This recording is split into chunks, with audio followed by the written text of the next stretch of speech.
Assalamualaikum warahmatullahi wabarakatuh.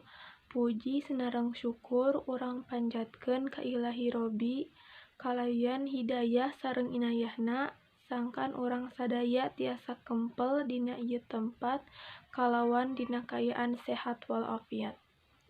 Hadirin anu kusim kuring dipikahormat, sim kuring bade nerangkeun kumaha pentingna ngajaga lingkungan jeung hirup sehat. Jadi, urang sadaya wajib ngajaga lingkungan sareng awak nyalira pikeun urang tiasa ngajaga dina sagala panyakit. Tah, kumargi kitu, urang kedah ningkatkeun pola hidup sehat kanggo kapayuna ti kawitan di ayeuna. Dina salah sahiji hadis diterangkeun, an-nadzafatu minal iman.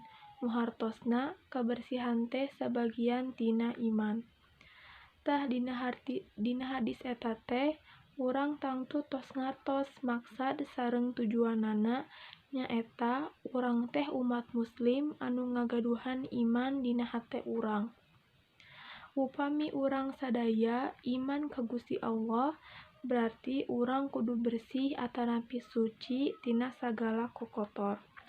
Hadirin anu kusim kuring dipikahormat, kabersihan teh mangrupi-rupi macemna. Nyaeta aya bersih hate, bersih jiwa, bersih raga, sareng bersih rohani. Tah urang sadaya kudu tiasa janten jalmi anu bersih sadayana. Allahumma amin. Hayu urang sami-sami ningkatkeun pola hirup sehat kanggo kasayan urang sadaya sangkan tiasa leuwih getol kana ibadah ka Gusti Nu Maha Welas tur Maha Asih.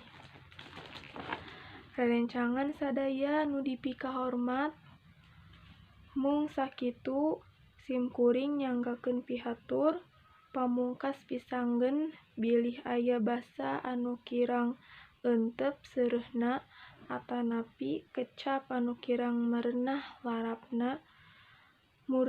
Mugi kersa ngahapunten. Wassalamualaikum warahmatullahi wabarakatuh.